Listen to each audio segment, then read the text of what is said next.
can handle the truth.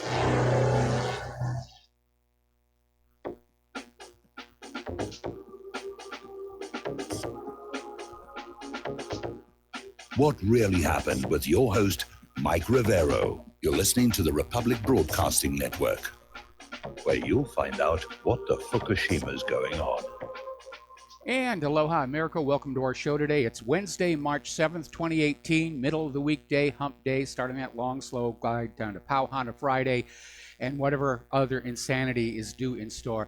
And before we get into the news here, I want to make a comment. The propaganda that we're seeing in the corporate media has just gone right through the roof. And two examples that I saw just this morning. Fox News is showcasing this supposed North Korean defector who's saying, oh, things are so terrible in North Korea, please come and save us. And Kim Jong-un is a dictator and life is so free and wonderful here in the United States of America.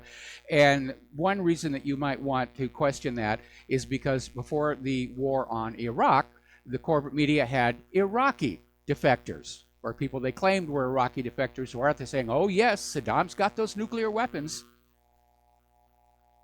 And the other one is a story that came out of the British media. Now, as you know, this former Russian spy, double agent, and his daughter are in the hospital. They were exposed to what has been identified as a nerve agent. And there was an article out there claiming that Putin was saying, we will poison you. If you try and poison you, you will swallow our poison, blah, blah, blah, blah, blah. Now, they don't say where or when he supposedly said this. And frankly, it doesn't sound like Putin's. It's not his style. Khrushchev, maybe, yes. Remember banging the shoe on the table at the UN, we will bury you? But that's not Putin's style. They're just making this stuff up to push that war agenda as hard as they can. Now, the good news is more and more indications are that the American people are pretty much done with the corporate media and the politicians. We're sick and tired of being lied to over and over and over again. And we understand the wisdom of that old saying, fool me once, shame on you, fool me twice, shame on me. And we're just tired of living in this real-life matrix where everything is an illusion to get us to do what those in power want us to do. Now, getting on to the domestic policies, and by the way, the phone lines are open, 800-313-9443. The House Intelligence Committee investigation is now turning to John Kerry and the State Department because as they start digging deeper and deeper about this bogus dossier, they're starting to realize it does reach back into the Obama administration. And again, this whole FISAGate situation, they're digging back further and further, and it's looking like it extended beyond Hillary and the DNC. Now, as you've probably heard by now, Gary Cohn has resigned from the White House. And this is actually a good thing because Cohn led the way in purging Trump's nationalist advisors from the White House, including Steve Bannon, in order to promote the kinds of globalist establishment policies that benefit firms like Goldman Sachs, where he previously served as number 2. And Cohn and his pal, Dina Powell, were brought in by Jared Kushner. Now, apparently, the final blow was the battle over the tariffs, where Cohn said, no, this is not a good idea because tariffs work against the globalist agenda by putting up more barriers at national borders. But it's a good start. Trump needs to get back his nationalist, Make America Great Again advisors, because he's surrounded by advisors who are pushing for war and for globalism and the new world order. Trump needs to put on those presidential brass knuckles and start cleaning house.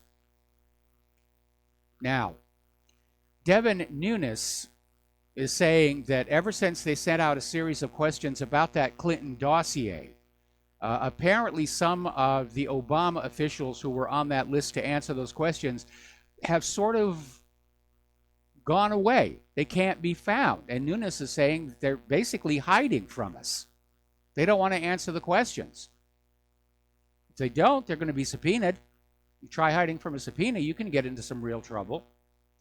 And here's a breaking story. This is from the Political Insider. We were talking about how FBI agent Peter Strzok, an avowed anti-Trumper, had known that Hillary's server her private email server had been broken into by a foreign power and did nothing about it.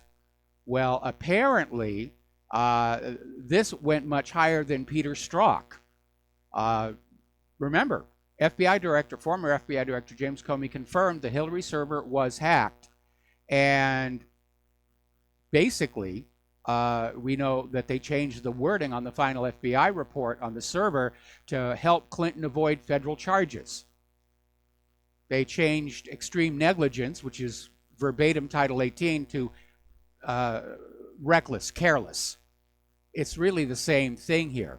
But Fox News is reporting that Strzok's ignoring of the breach was actually approved with the consent of then President Barack Obama. So, if Hillary was running an espionage ring out of the State Department, Obama was in on it. It looks like the entire government was penetrated between the Awan brothers hacking into members of Congress computers, Hillary's weak email server, and the rest of it. It looks like our entire government was penetrated under the Obama administration. We're going to do a shout out now to our on-air affiliates who are just now rejoining our network. Now, Senate Homeland Security Committee Chairman Ron Johnson has basically fired off a letter to Deputy Attorney General Rod Rosenstein asking why the FBI waited weeks to act on the Clinton emails on Anthony Weiner's laptop. Well, we know that they didn't want to deal with them at all, but that members of the New York Police Department said, if you don't deal with this, we're going to go public. And that's what forced Comey's hand there so close to the actual election. It has now come on out. Former FBI Deputy Director Andrew McCabe was authorizing leaks to the media and giving misleading statements to investigators about doing so. This is coming from two new independent reports. Now, McCabe authorized FBI officials to speak to the media for articles prior to the 2016 election, including one about an ongoing investigation into the Clinton Foundation, according to a report prepared by Justice Department Inspector General Michael Horowitz, who, at least at first glance, appears to actually be trying to do his job. Now, the FBI's number 2 man also misled watchdog investigators when they initially asked about the media disclosures. They really are all corrupt here. Now, let's get on back to Alexander Downer. Now, Alexander Downer is a former Australian diplomat, and he was the one whose tip reportedly really kicked off this deep state probe on Trump. And it turns out he's a longtime Clinton associate. And so at this point, all 4 initiators of the Trump collusion probe were paid by Hillary or donors to the Clinton Foundation or known Clinton associates. Now, Hillary's spokesparrot was asked about this and said she didn't know. She had no idea. What an amazing coincidence, not to be believed. Trey Gowdy is calling for a second special counsel, and of course he's getting pushback from Attorney General Sessions. But Trey Gowdy is saying the Inspector General Horowitz cannot access Comey and McCabe. They're no longer within the government. They don't have to respond to an informal request for information. And Gowdy is saying it is more than time for a second special counsel to look into this whole FISA-gate, Dossier-gate story. Meanwhile, Tom Fitton is getting on out there, and he's expressing a lot of frustration, and I understand exactly where he's coming from. He's saying, where are the prosecutions? Judicial Watch uncovered evidence of the Clinton pay-to-play scandal in August of 2016. It was in the emails. You know, these people want to talk to the Secretary of State. You make sure they make a donation to the Clinton Foundation. It's there in black and white, and there should have been a prosecution long before now. There are so many crimes that have been covered by Judicial Watch and congressional investigations, and nothing is happening. And it shows you the tyrannical power of the deep state, how deeply corrupted it is. It's the narcocracy. Now, the gun control debate is still raging all across the country. And over at Information Liberation, they had this wonderful little headline. If we have to bake the cake, you have to sell the gun. And what they're talking about is this 20-year-old Oregon man who is suing Walmart and Dick's Sporting Goods for age discrimination because they're refusing to sell him a rifle under their new anti-gun age policies. Here's the problem. They're store policies only. There's no law that's been enacted yet raising the age to purchase a gun to 21. The stores just did it themselves and said, see, we're on board with gun control and school safety. And now they're being sued. Now, do you remember that teacher down in Georgia who fired a gun? One shot out the window, nobody was hit, was barricaded in his room. It turns out he was on several different antidepressants, according to the police. The problem isn't the guns, it's these medications that are messing up people's brains. Now, as you know, AIPAC is in town. They're having their conference, and they're having a little panel on press freedom, to which the press is not allowed to attend, for those of you who appreciate the irony. Now, the other day, we were talking about how Hawaii's own Tulsi Gabbard was introducing legislation to try and protect the integrity of the vote. And the legislation in question is House Resolution 5147 to amend the Help America Vote Act of 2002, that's the one that gave us the electronic machines, to require voting systems used in elections for federal office to produce a voter-verified paper ballot of each vote cast on the system. In other words, she's actually drawing the idea from what was called the True Vote system, which was that after you touched all the touchscreen buttons, it would actually show you a printed paper ballot underneath a protective glass, and the voter could look at it and make sure it actually said what the voter had voted for. And if it was wrong, the voter would push one button and that ballot would be shredded and it would start all over again. If the voter approved of it, it was then shot into the ballot box. It's a wonderful, good idea. Unfortunately, so many members of our federal government are holding their offices by election fraud. I'm expecting that Tulsi Gabbard is going to have a hard time getting any support for this one. And where is President Trump? He promised he was going to get on board cleaning up our elections. And if he doesn't, he's going to lose Congress in November, and he's going to lose the White House in 2020. So let's get on over to the war zones. Basically what's going on. The Syrian army is making tremendous gains in Ghouta. And this website, which is the southfront.org, came up with an interesting observation about the recent so-called chemical attacks, because they all occurred in areas where the Syrian army was winning and didn't need to use chemical weapons, which further underscores the fact that these are false flag attacks blamed on Assad to justify a new military aggression. And remember, before these chemical attacks even happened, word was coming out of Syria that, yes, the U.S.-backed rebels were planning more false flag chemical weapons attacks, and that's exactly what did happen. Assad doesn't have a reason to use chemical weapons.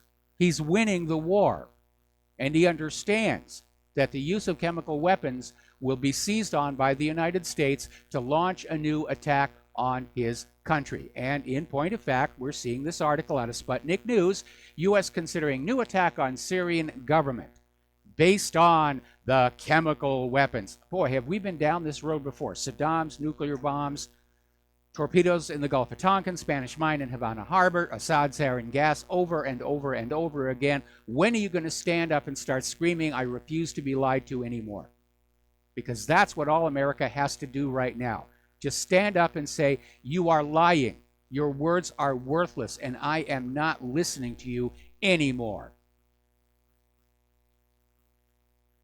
Now, the U.S. is very subtly threatening Russia with a guerrilla war in Syria by continuing to arm these various militant groups and mercenaries. and try and get Russia into a ground war in Syria with unconventional warfare, snipers, booby traps, things like that. Now, according to Russia's Foreign Minister Lavrov, the U.S. is not in Syria to fight ISIS. We already knew that. They never hit ISIS. They always hit everything else but ISIS. They always arranged for ISIS to escape encirclement. We know that the U.S. was supplying ISIS with weapons, food, ammunition, medical supplies. What the U.S. is really planning to do in Syria, according to Lavrov, is simply break it up into pieces, disintegrate it, make it go away. The Kurds will get a big chunk of it. Another chunk of it, the southern part, is going to be annexed by Israel. They want that Golan Heights. That's what they're doing. Now, according to a Syrian monitor, this is being reported in Euronews, over 5,000 civilian deaths are still unaccounted for in the U.S.-led strikes in Iraq and Syria. And basically, this means more than 7 times as many civilians have been killed by the U.S.-led coalition in Iraq and Syria than has been officially acknowledged. And there should be no surprise about that. We didn't find out the real death numbers for Vietnam until that war was long over. All right, we're going to take a phone call here from Patrick in Oregon. Aloha. Welcome to the show. What's on your mind? Hey, aloha, Michael. Good afternoon. Yes, when you were talking about Trump and that voter investigation, from the states. Yes. Yes, he turned that over to the Department of Homeland Security when the Democratic stronghold states wouldn't cooperate with him. Well, it's a token gesture. I mean, Department of Homeland Security is supposed to be looking at the security on the electronic voting machines, but the hacks in the electronic voting machines are built in at the point of manufacture, and they're not connected to the internet, so it's not going to accomplish anything, because the real place where the vote fraud is happening is at the state level with fraudulent voter registrations, with allowing illegal immigrants to vote. That's where the focus needs to be. We need a voter ID law. And it's not racist to say that people who are voting in this country have to prove they're legally allowed to vote. Because we know that in 2016, millions of illegal immigrants voted, and millions more will vote this November because they're still pouring in across the border. The Democratic leadership has come on out and admitted they are dependent on the illegal immigrant vote to hang on to power. But they're not supposed to do that. Right, and I understand, but I understand the Department of Homeland Security is looking at the states also, not just the voting machines, but I understand that they are looking at the voter rolls in these states also. I had not heard that, and if it's happening, it absolutely needs to be done. But again, the big problem is the illegal immigrants. We have to have a voter ID law. I mean, look, the federal government was able to mandate real ID on all the 50 states, where you have to jump through all these loopholes to prove you're actually a citizen. And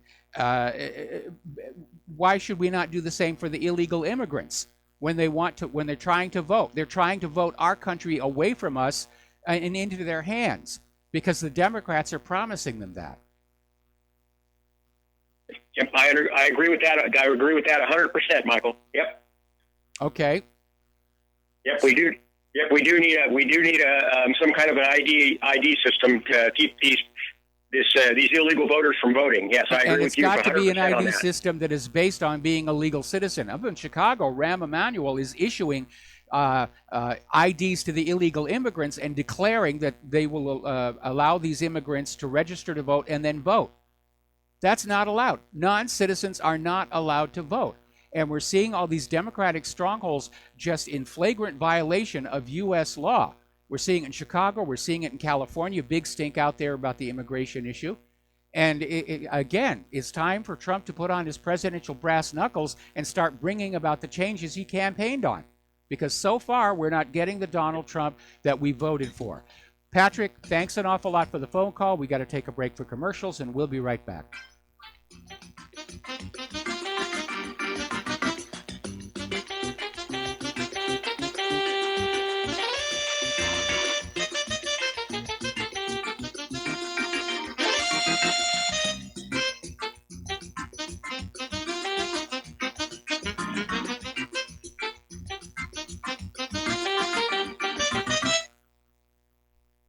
corporate media dominates the American opinion. Finding independent voices that counter this avalanche is becoming increasingly difficult. With the endless corruption running rampant throughout our government, independent voices are needed more than ever to battle the offensive against our freedoms and liberties. As a listener of RBN, no one understands this concept better than you.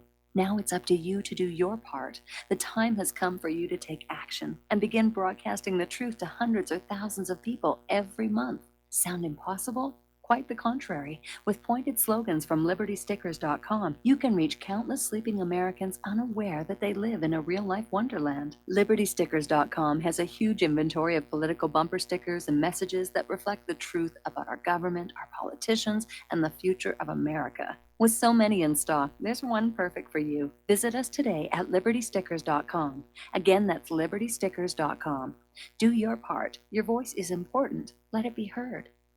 Folks, we're living in a world the likes of which we've never perceived any clearer than we do now. The plan for global governance has been in the works for generations and would have likely been achieved by now, but for the fact that the globalists left open their Achilles heel. With all their tools, Federal Reserve System, fiat currency, no child left behind, and then Common Core education introduced to our schools to dumb us down, vaccines, pharmaceuticals to lobotomize us, GMO foods, insertion of compromised or bought and paid for politicians, judges, mainstream media propaganda, all pieced together like a puzzle designed to ultimately bring the world under submission. But with all their strategy, they forgot one thing: knowledge. And knowledge is power. With knowledge, their bombardment is nullified. Folks, with that, as brilliant and knowledgeable as you've become, among the wisest audience of any radio audience in the world, and you are, I want you to take a moment to reflect and ask yourself, how much of that knowledge did I obtain from Republic Broadcasting Network? How high has my consciousness been raised since I've been a listener? How fast am I now able to discriminate truth from fake news by being a Republic Broadcasting listener? How clear am I now able to see the world since I've been listening to RBN? Ask yourselves those questions, folks. Then ask yourself, what is that knowledge worth to me? Like my morning coffee, how would I survive without it? A voice of truth in a sea of lies. Do we not all need to make sure it survives? Like public broadcasting, we are now finding we can only survive with listener support. Censorship, advertisers being attacked, truth itself being attacked. It's the only way through this. We at Republic Broadcasting humbly ask you to become a supporter. Look at your budget and make a determination of what Republic Broadcasting is worth to you and what you can afford on a monthly basis. Go to republicbroadcasting.org and pledge 20, 30, 40, 50, if possible, 100 a month or more if it's affordable. Click the donate button and become a regular monthly donor. Assure both us and yourself that Republic Broadcasting truth will continue to flow like that morning coffee. The network thanks you. We will not go down in the night without a fight. You can burn up our mosques and our homes and our schools, but our spirit will never die. We will not go down in Gaza tonight. And aloha, America. Welcome back to our show here. Let me push a few more buttons around here. If you would like to help Republic Broadcasting Network stay on the air, and folks, it has never been more critical that you do so. You can see what's happening. The government, the corporate media have declared open war against the truth. They're ramping up their lies. They're going after our advertisers. This is serious. This is already a civil war in cyberspace, which I'd rather have it in cyberspace than on the streets of the cities. But still, it's open war by the liars against those who are trying to get the truth out. So if you can help, please do. It has never been more important and critical than it is right now.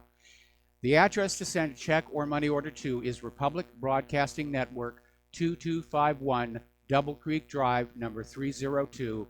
That's in Round Rock, Texas, 78664.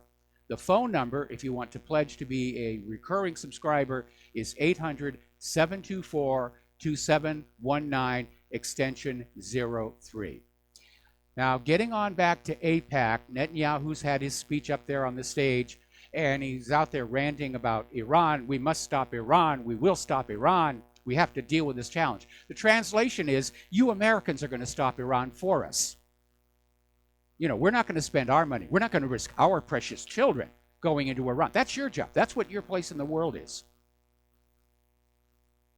Now, U.S. Vice President Mike Pence is saying that Washington, D.C. will withdraw from the Iran nuclear deal immediately if it is not fixed. And what he means by that, of course, is they want to basically change the deal. After everybody agreed to it, they want to change that contract. They want to add in long-range missiles and medium-range missiles. They basically want to strip Iran of the ability to defend itself from what is obviously a coming invasion. Frankly, if I were Iran's leadership right now, I'd say, okay, the deal is over. We're going back to making long-range missiles, and we're going to go back to making a bomb. Now, up at the United Nations, Nikki Haley, amazing, she can keep a straight face when she says things like this. She says the United Nations is obstructing Israeli-Palestinian peace by perpetuating the illusion that Israel is the cause of all the friction.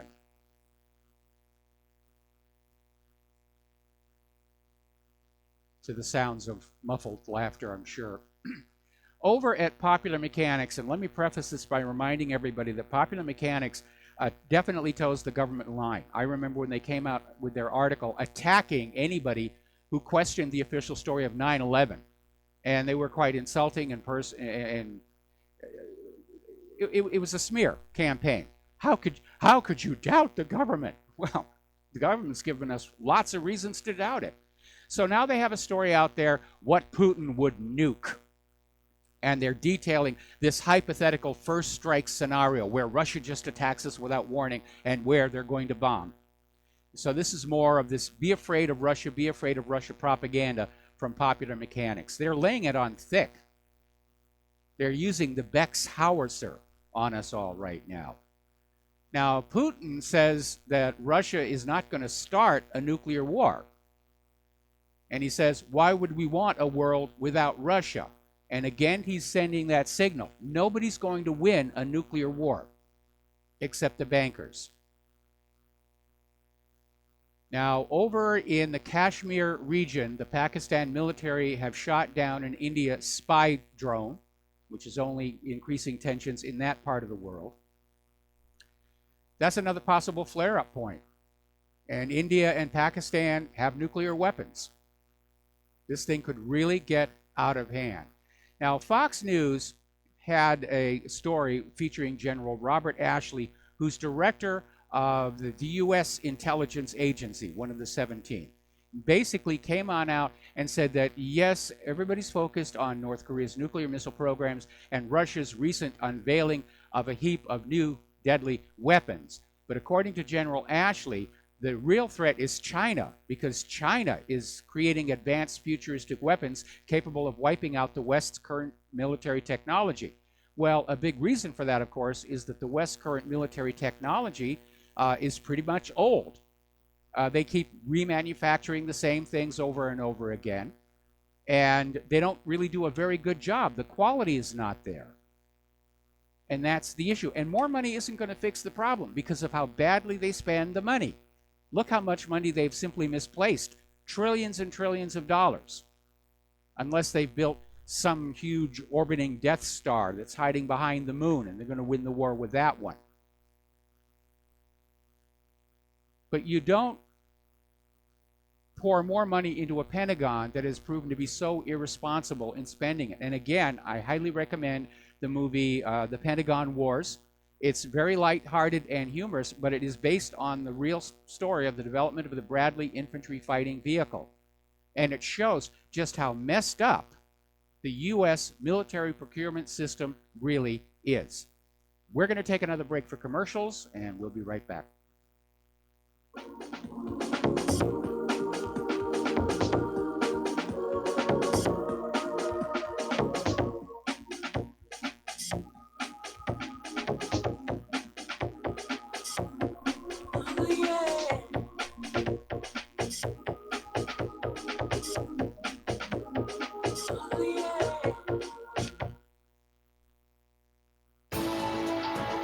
You are tuned in to the Republic Broadcasting Network. Visit our website by going to republicbroadcasting.org.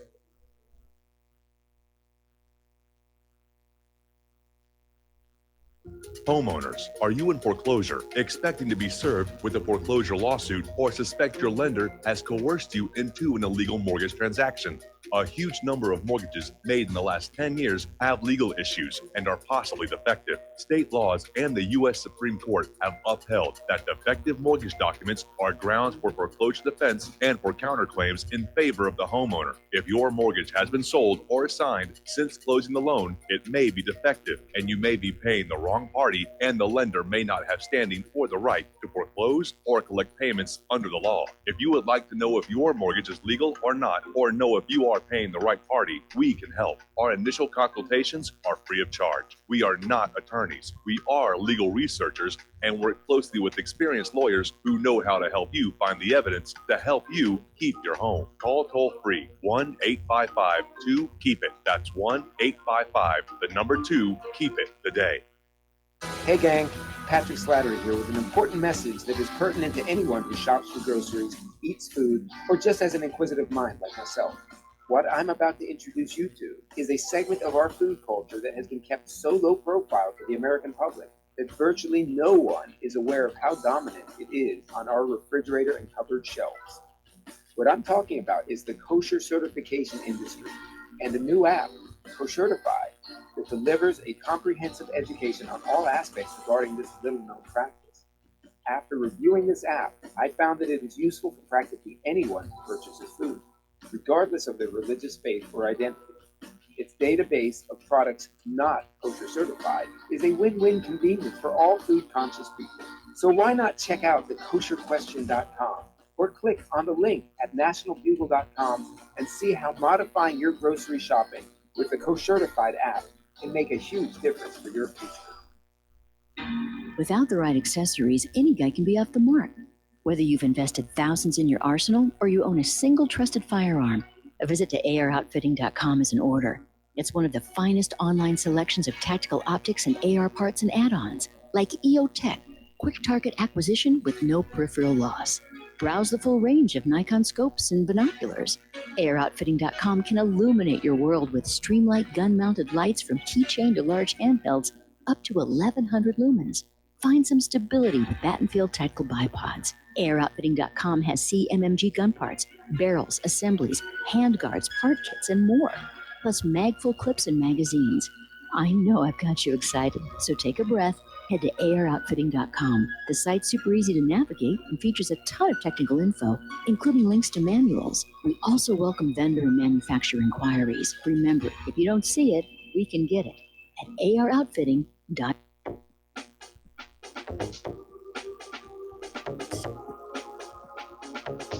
What Really Happened with your host, Mike Rivero. Visit us online at whatreallyhappened.com. Here is your host, Michael Rivero. And aloha, America. Welcome back to the show here. Now let's talk about Korea and what's going on over there. As you know, during the Olympics, North Korea came to South Korea. Everybody got along just fine. They were openly talking about reunification. They united their teams as a single Korean team. And Mike Pence basically refused to stand when the host team came onto the field during the opening ceremonies. And that is a tacky diplomatic no-no. So now we have South Korea went to North Korea. They're having talks about reunification. We got that the other day. That's why Kim Jong-un met with the South Korean delegation to push the issue for reunification into one Korea. And everybody's been talking about the possibility of peace talks. And so this article in Sputnik News, possibility of a great breakthrough, Korean peace talks depend on U.S. approach. Well, what is the U.S. approach? The U.S. approach was to slap more sanctions onto North Korea, claiming that the assassination of Kim Jong-un's half-brother was a North Korean government operation. There is no proof of that. Nobody knows who's behind it. The two women who actually carried out the assassination basically said there was an intermediary who told them they were playing a practical joke. So the evidence trail ends there. Now, Steve Lendeman is out there saying that, yes, there is no question that the U.S. wants the inter-Korean thaw undermined. They absolutely don't want to have any reunification. They want the hostilities to go on.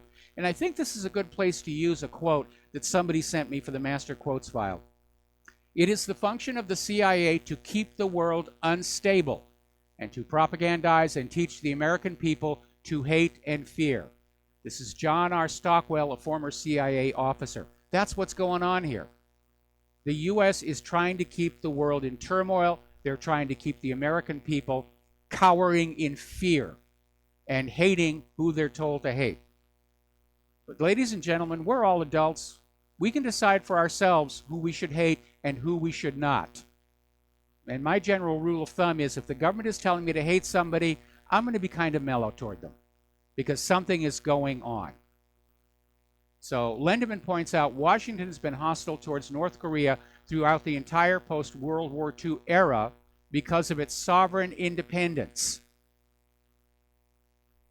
They don't want independent countries. They want the entire world ruled by U.S. juntas. That's what they did in Ukraine. It's what they did in Iraq. It's what they did in Afghanistan. It's what they're trying to do in Syria, what they're planning on doing in Iran. They don't want any countries on earth that are not subservient to the Pax Americana, enforced by weapons of war. Now, earlier I was talking about this quote that was being attributed to Putin about how we're going to poison you all, and it's not Putin's style. And I'm already getting emails from people saying, no, it doesn't sound like Putin at all. So now we have another one.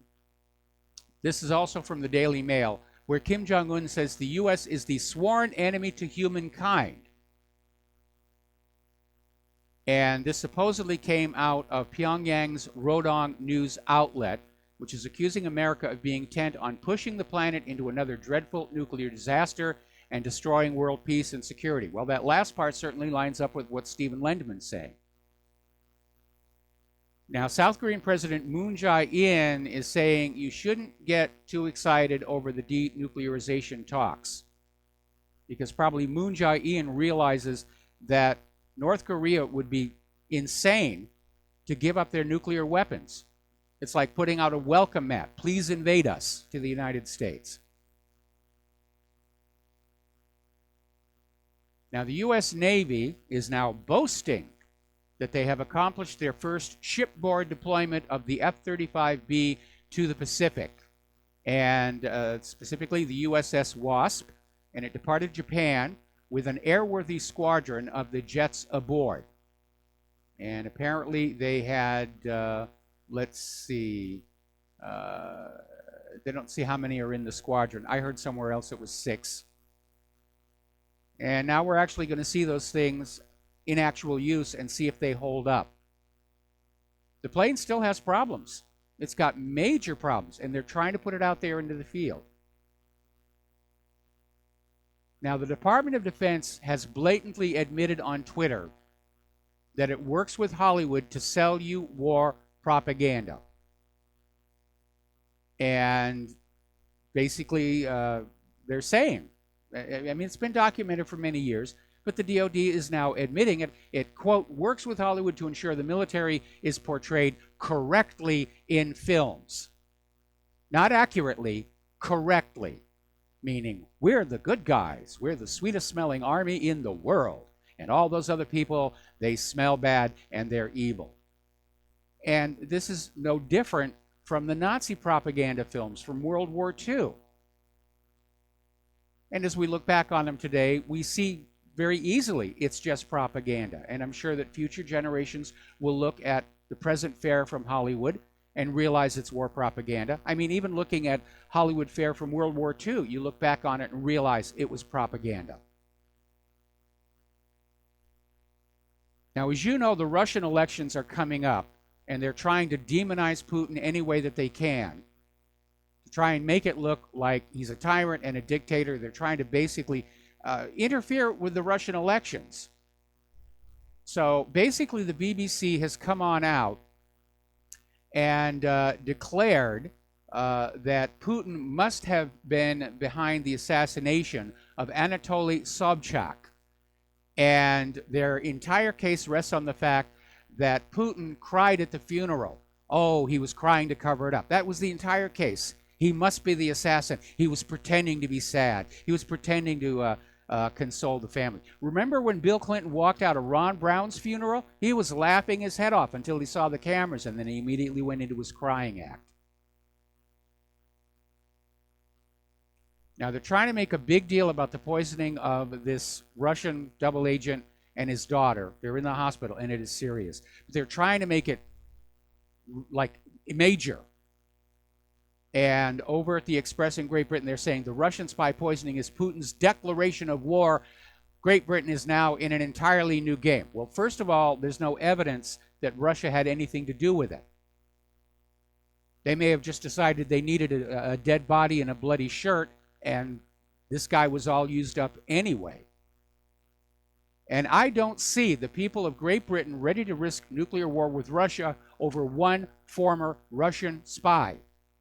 It doesn't make any sense, but it's just this continuous, nonstop Russia bashing.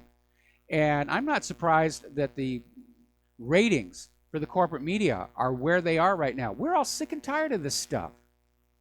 We're sick and tired of it. The only reason I watch Fox News at all is to see what they're lying about today, and I only watch that during the broadcast times. The rest of the time, I'm on, Sci-Fi Channel or National Geographic or those wonderful Blue Planet 2 specials by Sir Richard Attenborough. Those are marvelous. I don't watch the corporate media anymore. Now, here's an interesting story. There was an information campaign working to persuade Londoners to not arm themselves with knives to defend themselves against migrant violence. Really good thinking. Now, Britain banned firearms outside of shooting clubs a long time ago. Crime went up, violent crime went up, home invasions went up, and Great Britain justified keeping the gun ban by saying, well, the British people felt they were safer, even though they were not. So now they're going after the knives. They don't want people carrying knives to fend off an attack by criminals and migrants. And so they had this Sadiq Khan crime campaign, and there were a whole bunch of celebrity endorsements in it, and they all turned out to be fakes. They were created by an advertising agency. They had one from actor John Boyega, who was in Star Wars: The Last Jedi, musicians Lethal Bizzle and Jessie J. And none of these celebrities were actually consulted about whether they wanted to tweet or have endorsements. They just went ahead and did it. All right, we're going to take a phone call here. Mike in Chicago, aloha. Welcome to the show. What's on your mind?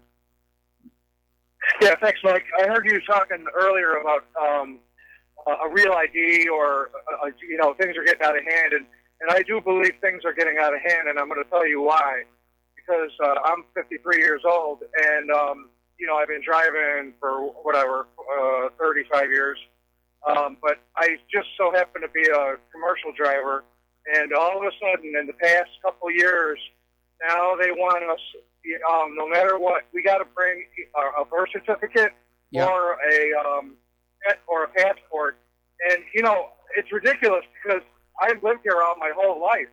And, but the system is so out of hand that now, you got to prove that you actually belong here, and you've been here your whole life. That's number one. And number two, I was out of work for a little bit of a while, and I had to take Medicaid, and they sent me letters stating that I got to go down to the office and prove that I'm a citizen. I mean, it's just, It's ridiculous, and yet the illegal immigrants are pouring across the border. The refugees are coming across the border. They're getting free stuff from the U.S. government. They're being told it's okay for them to vote. I mean, it really is. It's ridiculous. It's like the government is declaring war on the real American citizens. And maybe they just want us all to go away, and they're going to restart the economy on the backs of this immigrant refugee labor. Yeah. And when I went up, I had a copy of my birth certificate. I never really even needed that my whole life. In fact, I always let my mom hold on to it, and I don't know, for some reason I had a copy, and I brought the copy over to the DMV, and she's like, "Oh, this isn't this is a copy. We need the real one." With the because she's trying to press on the seal. I says, "Come on, man! I've been waiting around for 2 hours in line here because the state of Illinois is broke and they can't afford to hire any of you guys anymore. And now you're going to send me home and yeah." So I had to go all the way home, and I couldn't find. I went to my mom's house. I couldn't find. We couldn't find it, the birth certificate. So I brought the one I used. It got denied with. I brought it back, and some other woman there accepted it. I mean, it's like I wasn't going to say anything. I mean, but what I did, I got a couple of birth certificates, and this doesn't probably matter, but they said they're going to change birth certificates now. So go get it. If you don't have your original, go get it because it's going to look different. So anyway, that's what they told me about a year ago. So, but I got a couple of them now. But yeah, you're right, Mike. It's common sense because the system is broke. All right, and there's too many people that aren't supposed to be using the system, using the system, and now they want accountability, and we have to suffer, the people that have lived here our whole lives. Well, it's a double standard. They're demanding that the people who've lived in the United States their whole life be constantly proving it before they interact with the government, if they apply for Medicaid or if they vote. But the illegal immigrants and the refugees are getting a free pass. They don't have to go through all this stuff. Yeah. Well, that's why it's happening. I mean, it's just common sense. That's why. But you know what? It shouldn't be happening, right? No. And I do believe I'm with you on the voting aspect. That that people that should be voting are voting. Their constituents in there, and I believe what you're saying about that. Even though I don't have any proof in front of me about it, but anyway, well, I guess there's no way to keep the liberal system going but to blame the Russians. I mean that's just I mean how what are they going to come up with next? Are we going to have a UFO invasion? Is that it? Believe it or not, there was actually apparently some government agency was toying with the idea of faking a UFO invasion to get us all, hot and primed for war and stuff, which actually they got the idea from an old episode of The Outer Limits called Scarecrow, if I recall correctly. But it is, the whole system is completely out of whack. It's almost like that commercial that we run here on RBN, where we, the American people, the citizens who've been born here or naturalized, the people who've been on this land for generation after generation, are under attack. We're considered enemies by the government, who are turning around and welcoming all the illegal immigrants and refugees with open arms. And it doesn't really make any sense at all. It almost seems like the government wants all of us real Americans to just go away and restart the country with this obedient, subservient, lower cost of support illegal immigrant population. Yeah, and then again, think of the cheap labor too aspect of the whole thing. There's people that can't even they can't even speak English.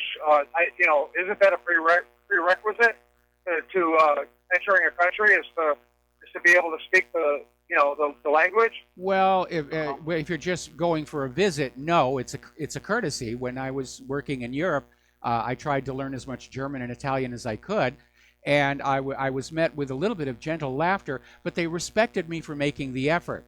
But certainly, if you're planning on moving into another country, you need to learn that country's language, which in the case of the United States is English. And what is very angering about all these refugees and illegal immigrants is they're coming on in and demanding we learn their language. And that attitude has actually been prevalent in Los Angeles, even back to the time Claire and I lived there, where the Hispanic communities were all out there saying, we don't have to learn English. You have to learn Spanish if you're going to deal with us. Yeah. I'll just tell you, Mike. I don't want to keep you. You got other callers. There's this one quick other story. My mom was telling me she goes to the store. She's all the time. She doesn't work or anything, but she's and there was a couple of women. She was behind in line at the store, and one woman, I think it was a daughter, and then a mother, and the daughter had a SNAP card, a supplemental nutritional assistance program card. Yes. It's a link card, and she swiped it, and the cashier said, "Oh, you owe me 2 cents." And the lady snapped. She's like, "This is America. Everything free. What are you talking about?" Yeah, we get that. We get that. Anyway, listen, Mike, I got to let you go. We got to take a break for commercials, and we'll be right back.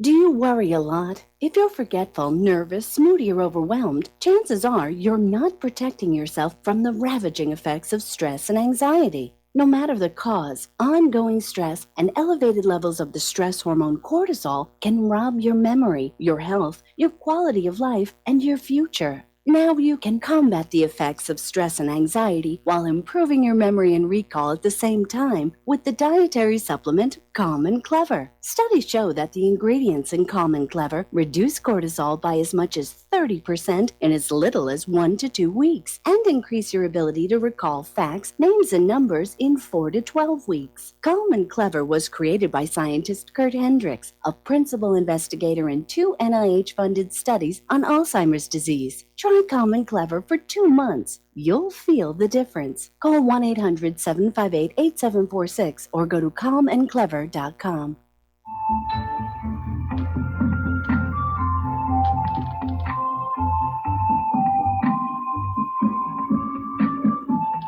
Do you know there is an ongoing war right here in America?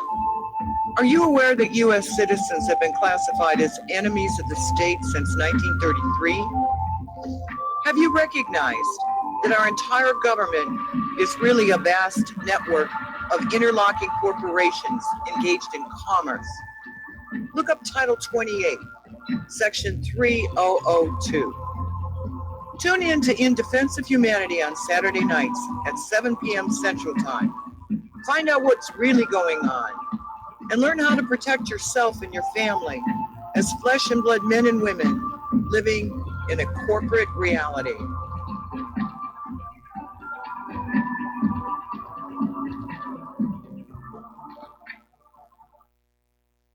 My name is Don Wiskin, and at 42 years old, I suffered a massive heart attack, lost 35% of my heart to damaged tissue, and was supposed to spend the rest of my life on disability. What did I do? I took Extendivite, a garlic and cayenne mix of 7 herbs which rebuilt my heart and gave me back my life. For over 17 years now, I have made this formula available to you so you don't have to suffer the same thing I did. Clean your blocked arteries and strengthen your heart and boost your natural immune system. I'm 60 years old now, and I still work every day. To get your Extendivite, call 1-877-928-8822. That's 1-877-928-8822, or visit heartdrop.com. Extendivite is only $69.95 for a 2-month supply of either capsules or liquid. Extend your life with Extendovite. When all this twisted steel was swept away, did these remaining holes reveal what's really happened? And aloha, America. Welcome back to our show here. Story that just hit here from Sputnik News. Apparently, a Syrian activist has acquired photos of the White Helmets film studio. and it looks like it looks like any other soundstage. They're faking documentaries about the so-called Assad atrocities. The propaganda is just not letting up at all. Now then, getting on over to Putin's new wonder weapons. There was an article that appeared in Zero Hedge, and it's basically talking about the weapons that Putin announced during his State of the Union speech. And this article basically says that Putin's hypersonic rocket is revealed to be a modified Iskander ballistic missile. And basically the entire case is they looked at the computer animated illustration of the weapon behind Putin, and they said, oh, it looks like an Iskander, therefore it must be that. Now, of course, this is all based on the assumption that the computer animated video of the new weapons is accurate in its details. And having worked on similar military animations when I was with Robert Abels, I can tell you that changes are made to the models to conceal important details. We went through, well, I don't want to say who we were working for, but it was actually part of the Strategic Defense Initiative, and we were illustrating some of the platforms, and we were told to make them different, make them look wrong, to conceal what was really going on. Do you remember when the existence of the F-117 stealth fighter was first revealed? The Aurora Model Company, little plastic model kits for those of us who built those things, came out with a plastic model kit of the jet, and everyone thought that was what the plane looked like.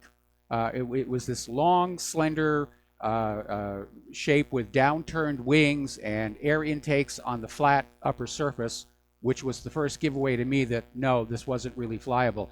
In Tom Clancy's Red Storm Rising, his description of the stealth jets initiating the first attack on Russia matched the Aurora model. Then the real plane was revealed and, of course, was totally different. And I can imagine a lot of foreign governments wasted a huge amount of time and money trying to reverse engineer the stealth from that first Aurora model kit. We're going to take a phone call from Dustin in New Jersey. Dustin, I'm going to have to take you across the station identification, but what is on your mind today? Like the Iskander is not dangerous. You know, anything's modifiable. You know, let me tell you, Mike, you had some phone calls the other day. I got to take issue with. Somebody called you, like, leaning toward globalism. You're not. You're leaning toward realism. Yes. You know, like, people don't realize what's going on. We had our day in the sun, Mike, as an empire. Yes. The British did, the French, the Portuguese, the Spanish, they all did. Our day as the empire is coming to a close. Yes, it I is. know a lot of Americans don't want to hear that. You know, well, stay on the line. Stay on the line. I'll come right back to you after station identification.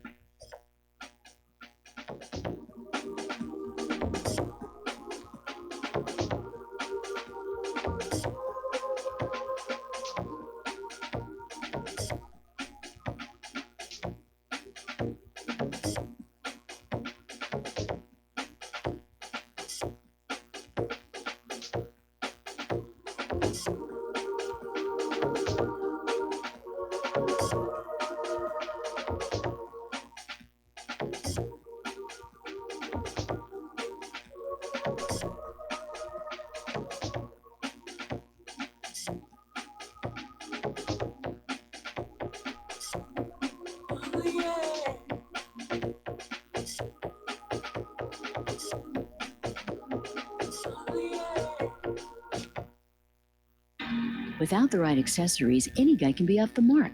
Whether you've invested thousands in your arsenal or you own a single trusted firearm, a visit to AROutfitting.com is in order. It's one of the finest online selections of tactical optics and AR parts and add-ons, like EOTech, quick target acquisition with no peripheral loss. Browse the full range of Nikon scopes and binoculars. AROutfitting.com can illuminate your world with Streamlight gun-mounted lights from keychain to large handhelds up to 1,100 lumens. Find some stability with Battenfield tactical bipods. AirOutfitting.com has CMMG gun parts, barrels, assemblies, handguards, part kits, and more. Plus mag-full clips and magazines. I know I've got you excited, so take a breath. head to aroutfitting.com. The site's super easy to navigate and features a ton of technical info, including links to manuals. We also welcome vendor and manufacturer inquiries. Remember, if you don't see it, we can get it at aroutfitting.com. You're listening to Republic Broadcasting Network, because you can handle the truth.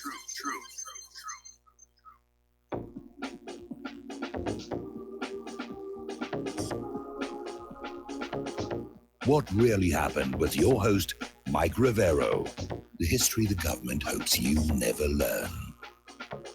Here is your host, Michael Rivero. And aloha, America. Welcome back to our show. Hour number 2, we're talking with Dustin in New Jersey. And Dustin, getting on back to the issue of the Iskander, it's ludicrous to say that they've taken an Iskander and given it a new engine, and now it's all of a sudden hypersonic. It doesn't work that way.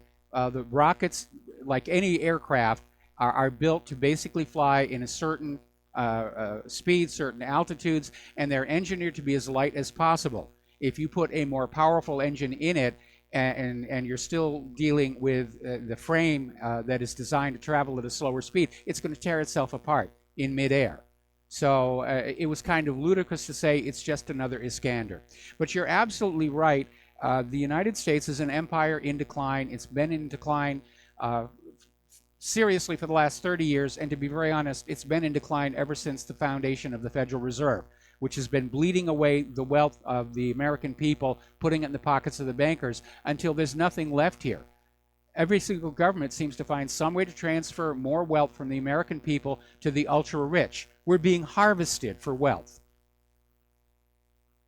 Yeah, Mike, the Iskander, I think D is the latest version. Remember, they're in Kaliningrad, so, that's not a crappy weapon by any means. That can do a lot of damage. No, it's not a crappy weapon for what it's designed to do. It's the idea that they're saying, we're going to take this missile that flies so fast and put a new engine, and it just goes faster. We're not talking about, a car on the street. We're talking about serious aerodynamic pressures. And if you want an illustration of that, look at the early failures of some of North Korea's missiles that were flying too fast for the stresses on them. Mike, the reason they're saying that is because we're arrogant.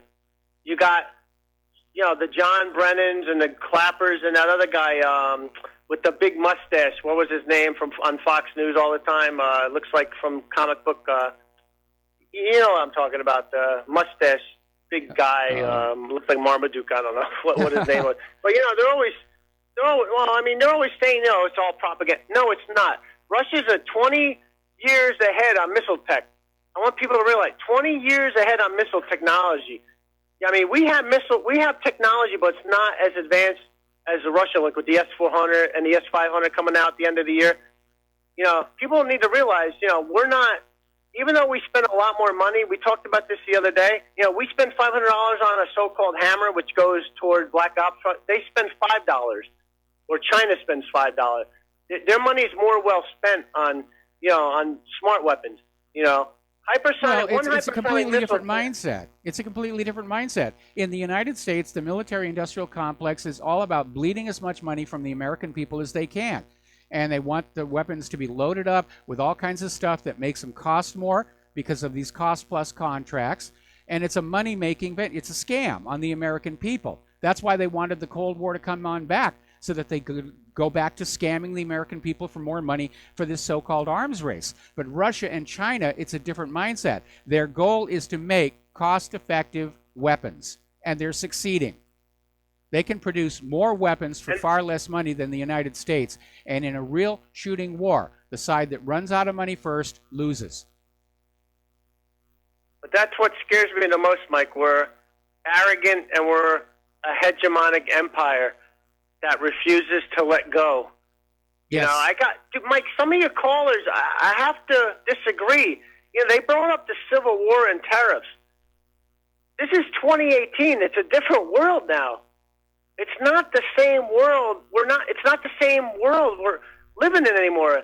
Things have changed. Yes. Those parts of the economy are not coming back. If Apple has had hundreds of billions of dollars, billions would it be, sitting offshore, and you think Trump's tax breaks for the corporations was going to bring jobs back, they would have brought jobs back before that. They were sitting on hundreds of billions of dollars. They chose not to because they're not coming back. No. I hate to tell it to people. They're not coming. The steel industry, not coming back. Automation is the future, which means all those people are going to still be out of work. Now, if you look who just left Trump's, his top economic advisor is leaving this week, Gary Cohn. Yes. That is a wake-up call to people. I supported Trump, Mike, but I mean, something's going on here. Yeah, I mean, they're thrashing around. The stock market had another rough day. I mean, they managed to shove the Dow almost back up to the green, not quite. It closed at 75 down, but it was down more than 300 at one point. It's unstable, Mike. Hey, Mike, did you see Putin's, not the speech he made with the new weapons, but there was another speech he made, and Mike, you hit that spot on, and he said, like, basically our establishment is destabilized. Yes. That's what I think's going on. He said scary, our political system is eating itself, and he's absolutely correct on that. It happened in Rome, Mike. Yes. The same thing. And Mike, you had a caller from California. He was absolutely right. I have to admit, I have to say, the 36 people who died on that plane, God help them, and they were fighting for the good cause. We're armed terrorists. They're a proxy army. I know people don't want to accept that. I'm very upset what's going on. I mean, like, there's a lot of crap going on. There really is, and realize we're feeling it. Claire, Claire is having a tough time dealing with how real this is all getting. But again, people are definitely waking up, or maybe they were awake all along and staying silent out of a misguided sense of patriotism. But everywhere I go now, the car dealership, the supermarket, the medical clinic, whatever, everybody is now talking about just how close we are to a world war, how they certainly do not want it, how they think the government has just gone completely insane and we're sliding into dictatorship. And they're very, very angry about that. Dustin, I need to let you go. The phone lines are filling up, and I got a lot of stuff to cover tonight. So thank you for the phone call. We're going to do a shout out to our on-air affiliates who are just now rejoining our network. And before I take another phone call, story just came on in. Apparently, this claim that Putin was behind this attempted assassination of this Russian ex-spy came from one of the British tabloids. And apparently, their evidence was, it turned out to be a 5-year-old Russian internet meme written by a Russian 8th grader. And that was their proof to say Russia's behind the attempted assassination. And again, they're out there saying that Putin said, we will poison you, we will poison you. Anybody who's watched Putin in public, that's not his style. He doesn't talk like that. Khrushchev would have, not Putin. All right, let's take some more phone calls. Curtis in Nevada, aloha. Welcome to the show. What's on your mind? Yeah, Mike, I just had to make a comment on that last caller's comment about empires in decline. Yeah, it's true. Those past empires rose to prominence and then declined and fell. But in this case, it's different because this is all by design. It's a plan. It's not just a series of plans. It's a certain designed plan. That it's interesting that you mentioned 30 years and the Federal Reserve, because if you go back, this plan started before the Federal Reserve. If you're familiar with Carroll Quigley, no, I am not. You know who Carroll Quigley is? Okay, he was ex-Georgetown professor. He was a mentor to Bill Clinton, and he wrote a book in 1966 called Tragedy and Hope, A History of Our Time. And that book was pulled off the shelves very quickly because he basically named names of this specific design of this plan to bring this country down eventually and bring about the globalist agenda. Yes. Now, this book reappeared in 2004 in another edition, whether it's, I'm sure they say it's close to what the same 1966 edition, but I seriously doubt it. But the point is, Mike, is that, yeah, there was a plan, and the plan did involve the Federal Reserve, and it did involve 3 world wars, The last one's pending, and it did start the whole mechanism with the legislators about the mid 80s, which is about 30 years, which you saw how we gotten to this point. Okay, well, Curtis. Okay, again, Occam's razor. I know that the globalists eventually need the United States to come on down, but they need us to be whole to take out Russia and China, which do not want to be part of the New World Order, one world government. And it may be that the U.S. collapse is actually going to be the end of the globalist movement because they will no longer have a military arm. Now, the fact that some globalists are thinking about ways to bring the United States down doesn't mean that everybody is on board with this plan. First of all, you got to look at the money junkies. If the U.S. collapses, all of their wealth becomes worthless instantly. They're not working to bring the system down. They're trying as hard as they can to prop it back up. That's where we got the plunge protection team and the rigging of the stock markets, the rigging of the unemployment rates. They're trying to make it look like everything is okay, not like it's coming on down. I don't think they're trying to deliberately bring this country down. I think they can't stop it. And just like ancient Rome, just like the former Soviet Union, it's coming on down. And Clinton was the last nail in the coffin, and that was derailed. And the reason, when you see everything happening now, you're seeing two different governments, one throwing a punch, the other one throwing back. Trump does not have complete control. He doesn't even have control of the military, of the intelligence, of the media, the politicians. Everything that you say that's happening. That I agree with you. North Korea. That part I agree with you. Trump is not in control. That's why I say he's got to get his brass knuckles. So when you see something happen in Syria, you can't say this is Trump and the United States doing it. It's the it's the United States doing it. General Wesley Clark. Hang on. Let me talk. Doing it. All right. We're going to let you go, Curtis. Now, back in 2005, General Wesley Clark blew the whistle that the United States, as a matter of policy, had created a plan to conquer all of the nations of the Middle East to control their oil, or more specifically, control what currency the oil was denominated in. And I know every once in a while there's a book that comes on out and says there's a grand evil plan in the far distant past that is being enacted. And there may have been a plan. But our government is so badly factionalized, and right now the globalists are trying to hold Europe together. I can imagine that there are interests who would like to see the United States come down. But I think there's far more people, especially in our current establishment, who want it to go on perpetuating.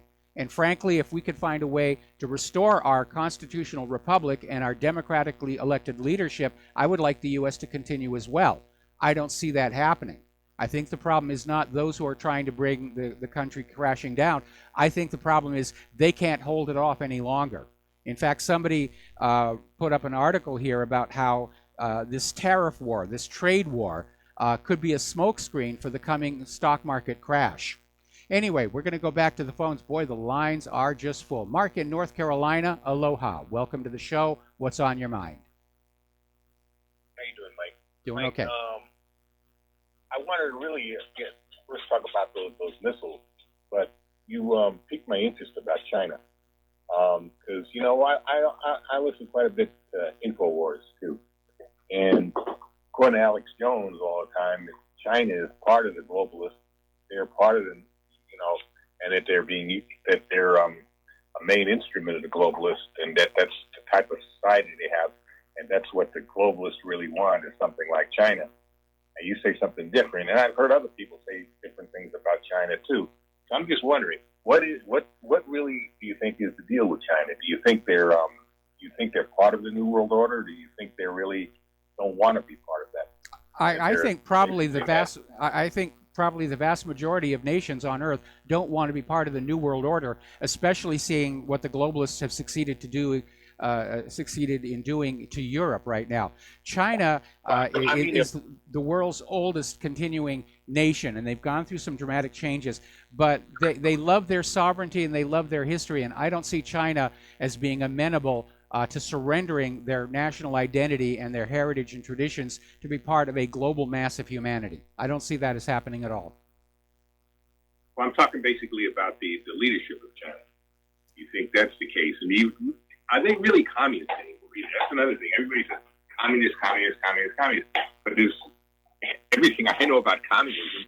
It doesn't seem to be really doesn't seem to be a communist nation. They saw how well that Hong Kong and Macau were doing under capitalism, and they've gone capitalist, and they're doing very well because they're a manufacturing power, and they're in economic trouble now because they became overly dependent on the U.S. importers of their products, and people in the United States can't afford to buy products anymore, even at the big box stores.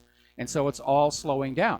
And there's been a domino effect across the global economy. It's all grinding to a halt right now.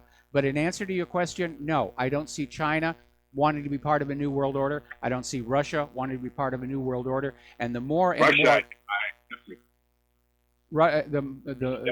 as we see what's going on in Europe, with all this multiculturalism and open borders and the rest of it, I think probably more and more countries around the world are saying this is a bad idea.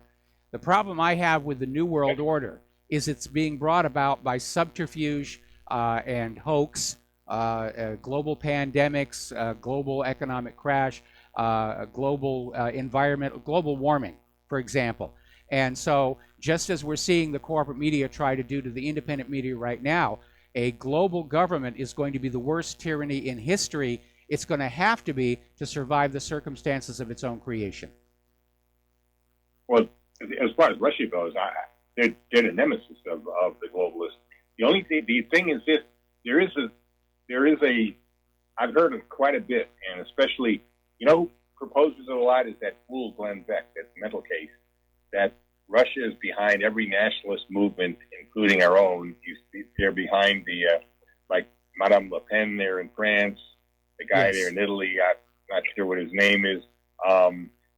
People in Hungary, Poland, Czechoslovakia. Oh, they're already claiming that Russia rigged the Italian elections to put in the Eurosceptic parties. I mean, anything bad that happens in the world is going to be blamed on Russia by the corporate media.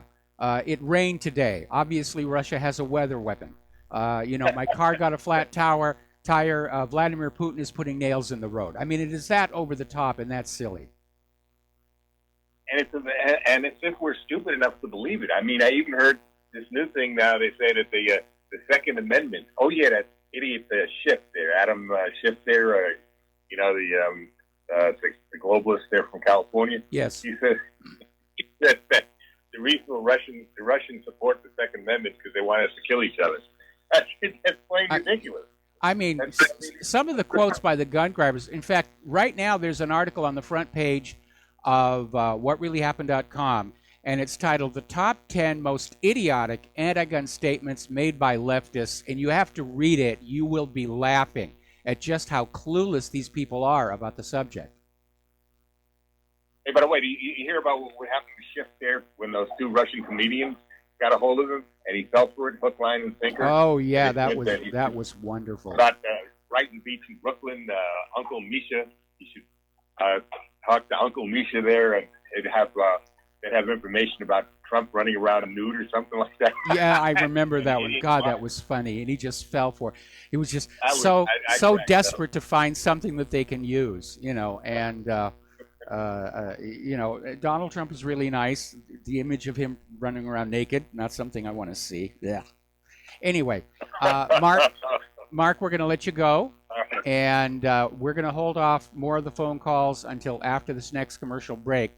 But interesting little perspective on all of this from Russia Insider, saying that Russia's new nukes checkmate a war-happy U.S. and actually make the world safer. We're back to mutually assured destruction. But they are correct in two aspects. The U.S. is war-happy. Look how many wars we have initiated over the last 18 years. It's always the U.S. that attacks first. We have not been attacked by anybody. We are the aggressor. We're the bad guys. I know you don't want to hear it, but we are the bad guys. And if, in fact, Russia's new weapons are real and they give the United States a reason to pull back from this agenda, then yes, we are all safer. We got to take a break for commercials. We'll be back with more phone calls after these few words.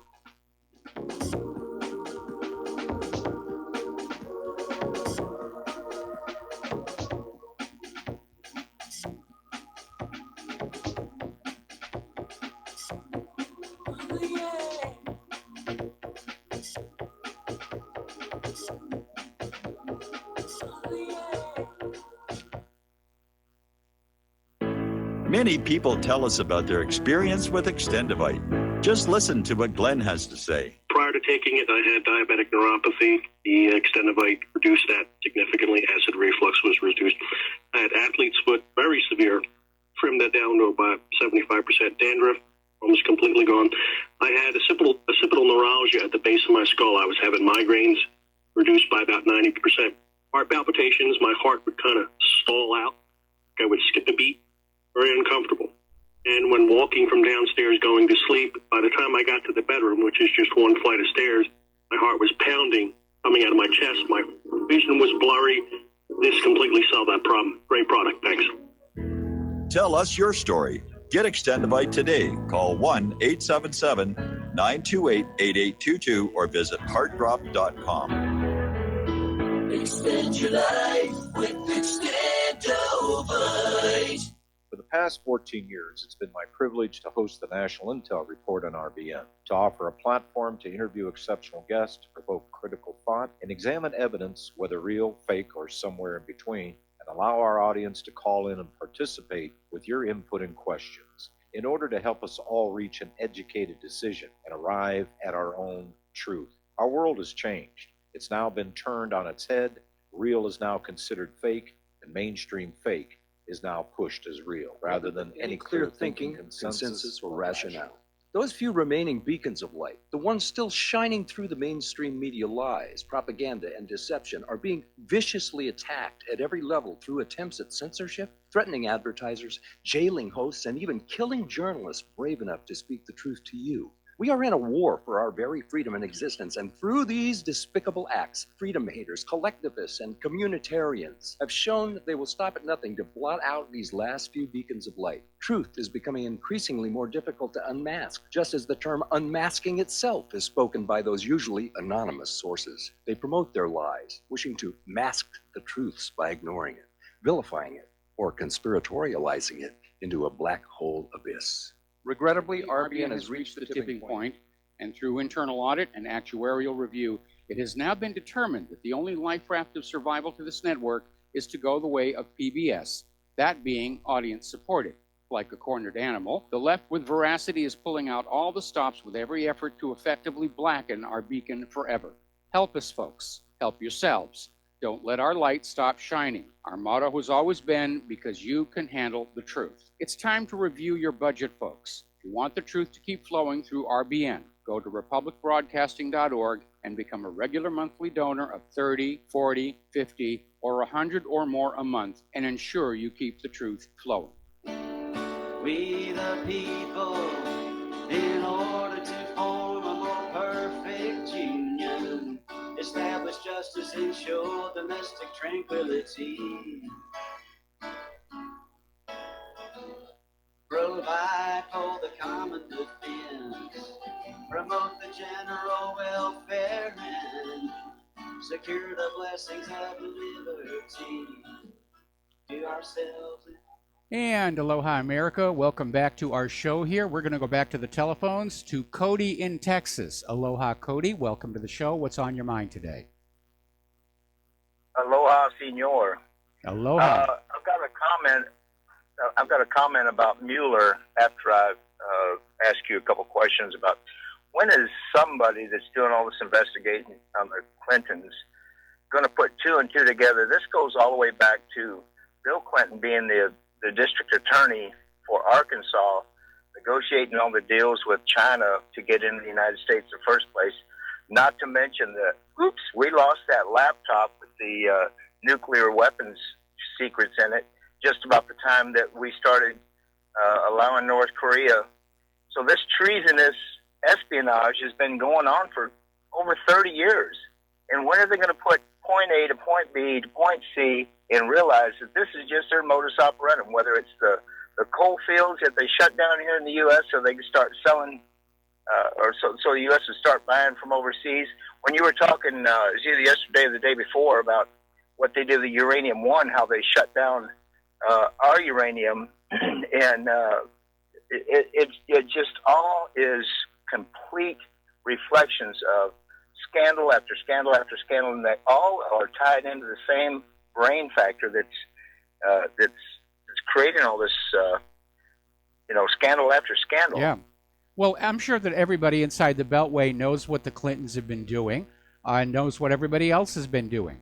The idea is the system is trying to protect itself and perpetuate itself no matter how corrupt it becomes. But history has shown, whether it was ancient Rome or revolutionary France or Romania or the Soviet Union, there comes a point where the corruption becomes so bad, the system just tears itself apart. And Putin is right. Our political system is eating itself right now. You've got the liberals and the conservatives almost at open war with each other, certainly an open war against Donald Trump. And yeah, Tom Fitton is right to be getting angry. Judicial Watch found actual court-worthy evidence of pay for play by Secretary of State Hillary Clinton, and nothing has been done. Which leads me to my comment about Mueller. I see him, everybody's blaming Comey this, Comey that. I don't see Comey as anything except a minion of Mueller's. Mueller was the head of the FBI before he was the head of the DOJ. So, if anything, I believe Mueller is the head of this entire chain of corruption. And that's why you can't, it's just roadblock after roadblock. This thing goes all the way to the top, even went down into the median grades of the FBI. There's got to be, that secret society that they talked about. I think it's a lot bigger than just a half a dozen people. Oh, I would agree. I would tend to agree. And again, it's institutional corruption. And it's been growing over the last 30 years. Goes all the way back to, again, Arkansas in the mid-1980s, when the CIA was running an illegal, clandestine gun and drug running operation into Nicaragua out of Arkansas under then Governor Bill Clinton. And the CIA loves to be trafficking in illegal drugs. They were doing it in Vietnam with opium because it gives them money that they don't have to explain. They don't have to go to Congress and say, this is what we're doing. It's what they like to call an off-the-shelf operation, outside any possibility of civilian or congressional oversight. And over time, they've used that money to basically, corrupt the entire government. We saw something similar during Prohibition, when the alcohol corruption eventually tainted the entire government. Judges, everybody, police chiefs, it was horrible. I think we can blame the CIA and for the opiate addiction that's so bad right now. I think they're running the poppy fields, whether it's Afghanistan or India or wherever they're growing the poppies. I can guarantee that the CIA and branches of secret government, military, are guarding those fields, and it's just their own little drug lords. Yeah, they really are. And again, I guess they get tired of selling the opium on the street corners and running the risk of arrests, so they just encourage doctors to prescribe opiates. And they've been overprescribing, and now you've got millions of Americans are addicted to prescription opiates, and the emergency rooms are full of overdoses right now.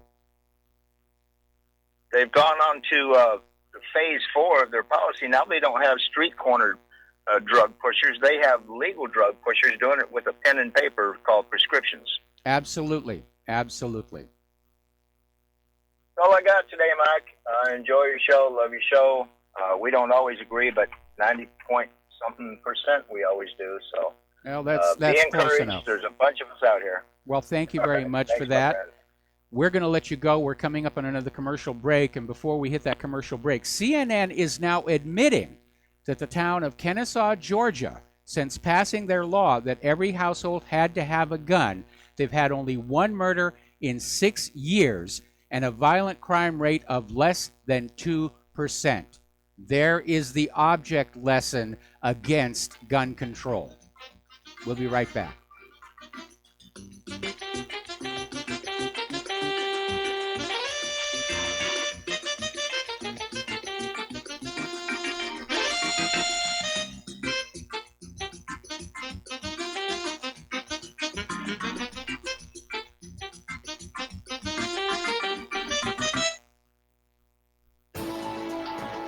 You are tuned in to the Republic Broadcasting Network. Visit our website by going to republicbroadcasting.org.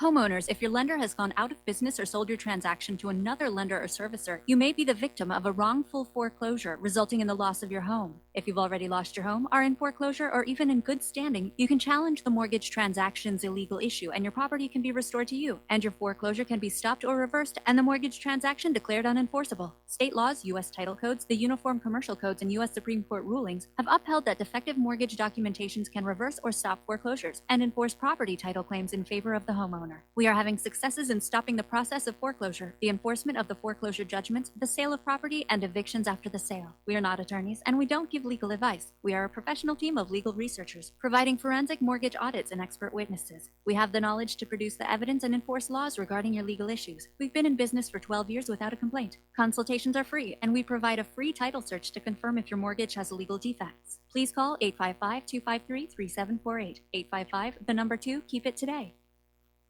So, you love talk radio? Then you'll love TalkStreamLive.com. TalkStream Live is always on, 24/7, with the best streaming talk shows. Find your favorite talkers and discover some new ones. It's free, readily available online or on mobile with any smartphone or tablet. Finding your favorite talk shows all in one place has gotten a whole lot easier. Just go to TalkStreamLive.com. Be sure to download the free apps from Google Play or the iTunes App Store.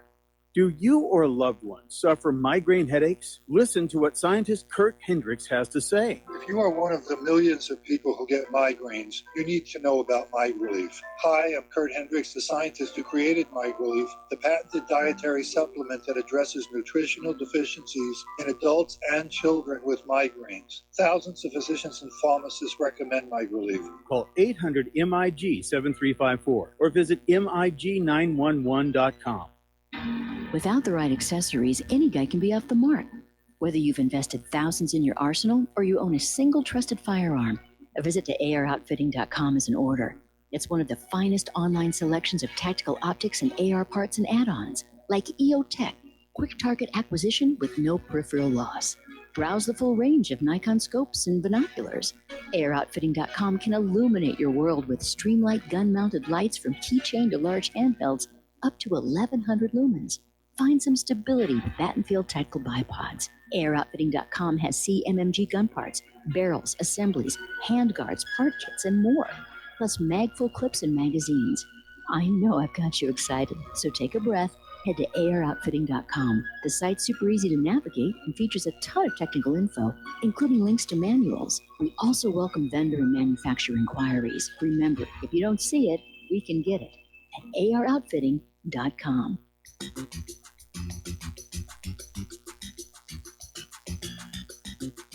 Welcome to What Really Happened Radio. Visit us online at whatreallyhappened.com. And now, set your eyes on the future and let's consider what really happened. And aloha, America. Welcome back to our show. We're going to go right back to the telephones. Francis in North Carolina. Aloha, Francis. Welcome to the show. What's on your mind? Aloha to you both. Aloha. First off, well, one note regarding Claire. The other note that it was a side issue. I was a little bit dismayed to learn that North Korea is going to be going into a conversation regarding their, I guess, not so much nuclear power, but as far as missiles are concerned or whatever, and the assisting of that, or whatever you want to call it, for that matter. As for Claire, I'm presuming that since she's having an issue, last I heard, whenever you were driving, and the road being in a poor condition,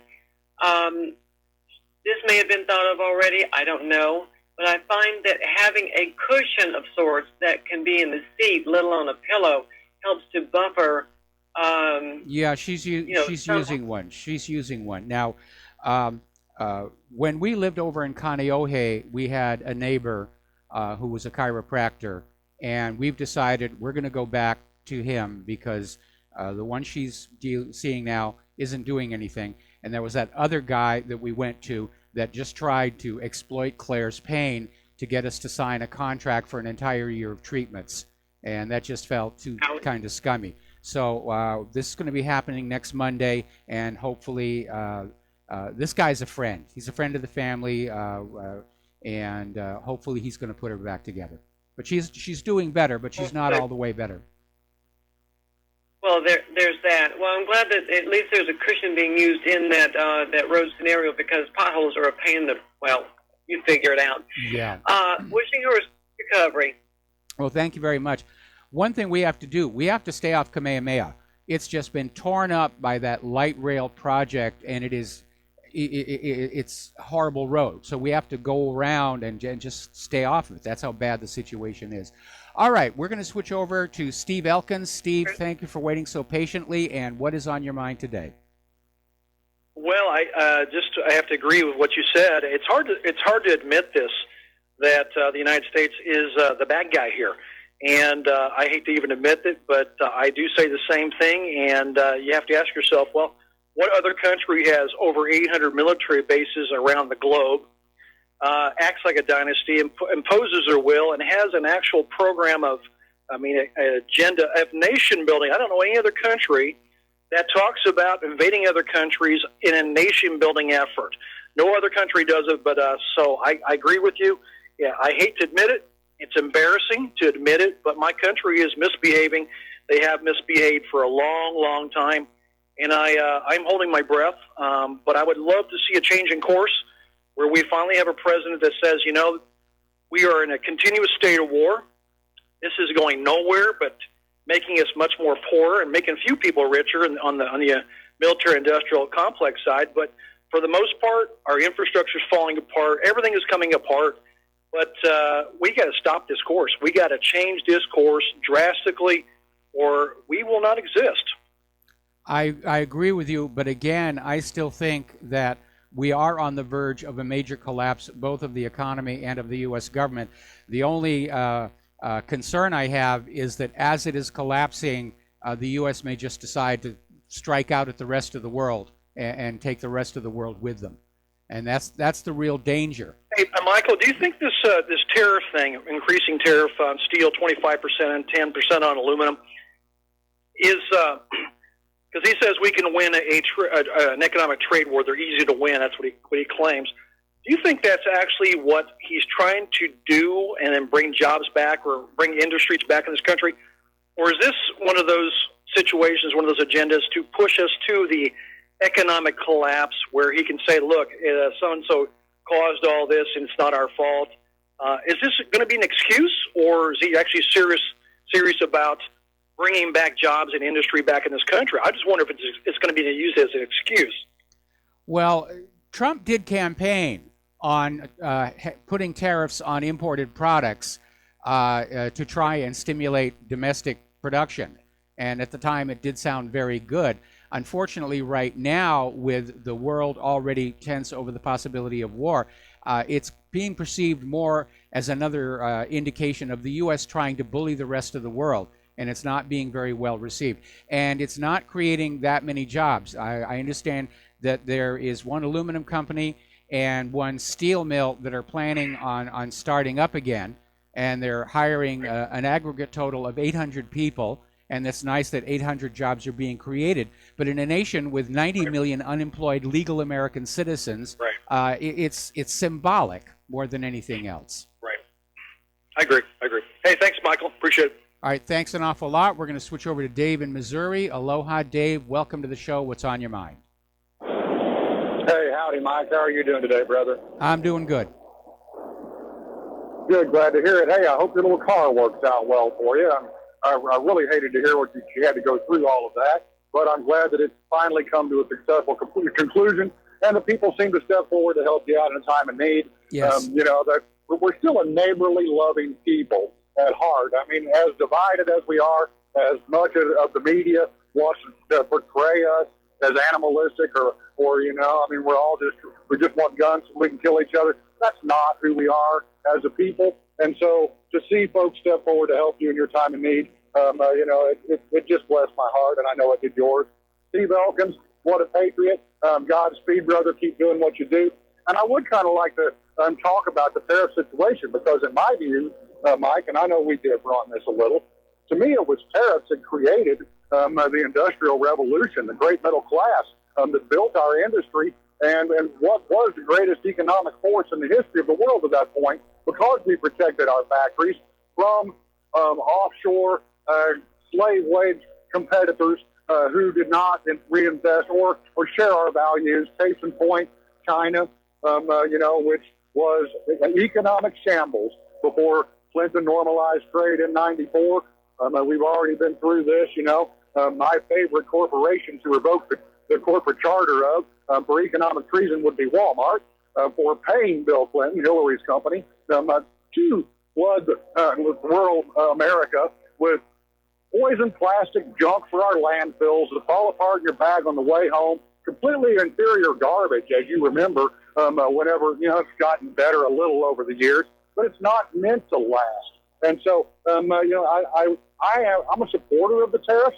I believe it should be much more. I think companies like Walmart should be massively penalized for looting the American prosperity over the last 30 years, reducing the middle class, all the poverty, destroying our industrial capacity to support ourselves. So, I have no problem with, I don't know why necessarily steel and aluminum first. It is kind of the basis of so much manufacturing. But I want to talk to you about this too. Parkland, I'm sure that I haven't heard your comment on this. Did you hear the teacher who was interviewed who said, she walked out in the hall after she heard what was going on and seen the shooter, and her first thought is, why are the cops here? He's in all black. He's got on armor, a helmet, and a mask, shooting a very unique gun that she said she could recognize. Completely blackballed by the MSM, as Yes. are all the kids who were saying there had to be multi-shooters. Man, how can they pull this off all the time? Well, the reality is they haven't pulled it off because they keep trying it, and the corporate media keeps trying to sell it, and now the corporate social media is trying to shut us down. But the reality is we're seeing through these fakes. We saw through the fake at Boston Marathon bombing. We saw through the fakes at Sandy Hook. We saw through the fakes at Columbine. And we understand. We are the most lied to people on the face of the earth. And we live under a government and a corporate media that just lie to us constantly to get us to do what they want us to do. And you know something? I want to spend the rest of my life doing what I want to do. Okay? I don't want to be... Wouldn't that be nice?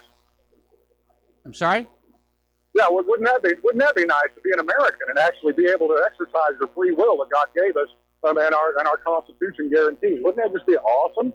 But Yeah. I'm scared to death because I tried to be supportive of Trump, even though he's done many things that I didn't like. But when I seen him sitting beside that witch socialist on his left hand, saying, "Well, let's just take the guns first and work out the legalities later," and she's wringing her hands with that evil Hillary cackle. I mean, dude, that scared me. I mean, who is this guy? And why hasn't he done? He's got the biggest opportunity. Well, I mean, why aren't we auditing the pentagram? Why aren't we auditing the Federal Reserve? He's got the biggest opportunities. I mean, I believe maybe somebody had to get to him and say, "Hey, dude, it's only the farce finance and military-industrial complex that America has as an economy anymore, since we've exported all of our factories and industry to communist China and every other slave state." So I'm thinking maybe he is actually trying to protect what he understands is the actual only viable economy that we have, the military-industrial complex and the fake finance system. I don't know what your take on that is. Well, but it scares that me may when I well read be that. a big part of it. Trump is looking around and realizing he doesn't have anything to work with to try and bring about a change. Oh. And that may be the reason why he thought the tariffs were a good idea. And obviously, his economic advisor, Cohn, disagreed with him, leading to his resignation. But there are some new developments regarding audit the Fed. We're going to talk about that when we get to the economic section. So, Dave, thank you very much for the phone call. We're going to let you go, and we're going to switch over to Neil in California. Aloha, Neil. Welcome to the show. What's on your mind? Aloha, Michael, and the United States of America. Love you all. I hear a couple things that the IG that everyone is talking about should not be investigating this because he's part of the DOJ. He was the IG that fought Obama for 4 years to get IG privileges to actually do investigations. His first investigation in 2000, what was it, 16? When Obama, sorry, I had to run to get the phone. When Obama actually let him do his job, his first case was the Clinton Foundation or Hillary and the uranium one. I lost track of which one it was. Okay, well, Now, like I said with- earlier in the show, on first glance, it looks like Horowitz is actually trying to do the job right. And that's what I see, and that's what I heard from what I heard earlier, is this guy wanted to do his job and was being held back by Obama, which is Hillary's culprit in the crimes involving Hillary and the Clinton Foundation. So now he's actually doing his job under the what do you call it, Trump investigation. The only investigation claims have been found to culpate Hillary. Yes. So if the IG is doing his job and Mueller's doing the Trump investigation, they have to actually put this information together and not exclude it from each other because of the process of the legalities of who's doing what. So now they're actually all looking at it, and they're actually working on draining the swamp. It might be slow. And the guy who, the economics director who just left, Yes. oh, that's a bad thing for for Trump because, you know, his trade embargo made him want to leave. No, he was an Obama appointee. He's a Democrat. He wanted to vote and get the Paris Accord going.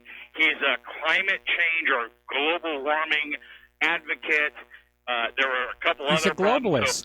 So literally He's a him walking globalist. away- He's a globalist, and like I said when we were talking about his resignation, this guy was instrumental in pushing out of the White House all of Trump's advisors who were nationalists.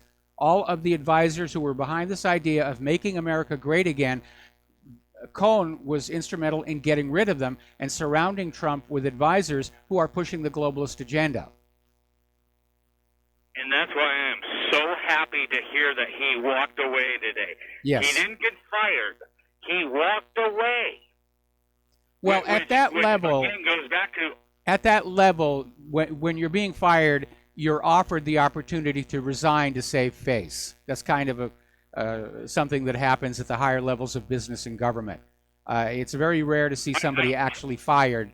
Apparently, James Comey was probably given the opportunity to resign and refused, and at that point, Trump fired him.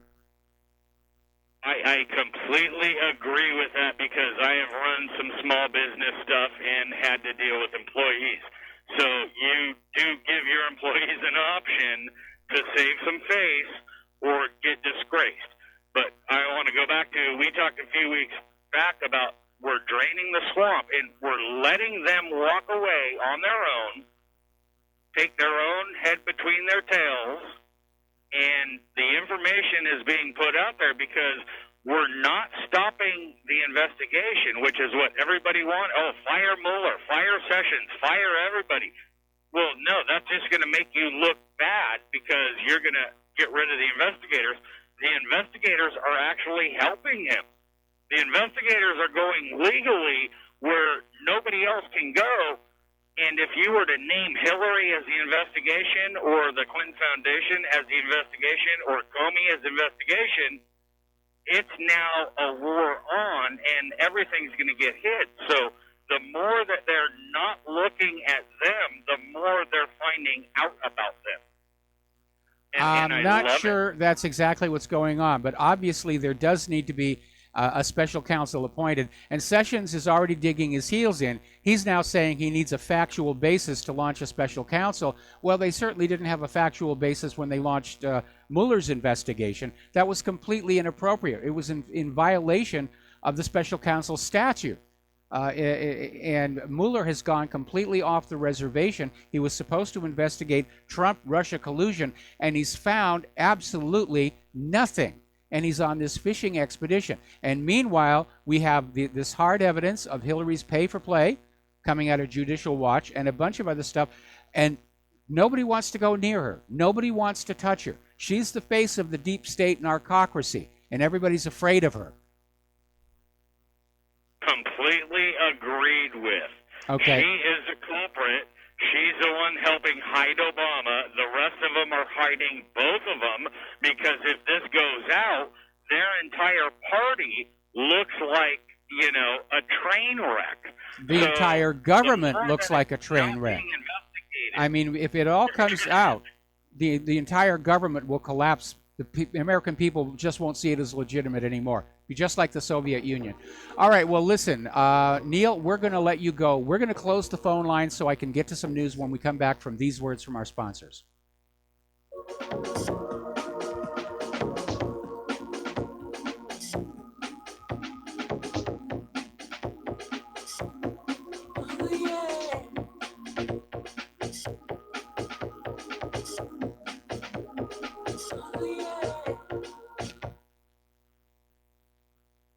Tired of being lied to by mass media? It's growing more and more apparent today that news is received less and less through standard media outlets. Even with a growing audience every day, RBN is beginning to direct more efforts into social media. Social media and the use of the internet is fast becoming the primary source of people for news, regardless of demographic. RBN has set out to provide some of the best news on the internet through republicbroadcasting.org, and also has begun to use the tools to our advantage by way of social media. Republic Broadcasting is now operating a Facebook page to function as yet another avenue to have our collective voice reach new audiences across not only America, but across the globe as well. The Facebook page features not only news, but also an RBN player to listen to our broadcast. Get involved by visiting facebook.com/Republic Broadcasting and liking our page and share it with your friends and family, because you can handle the truth.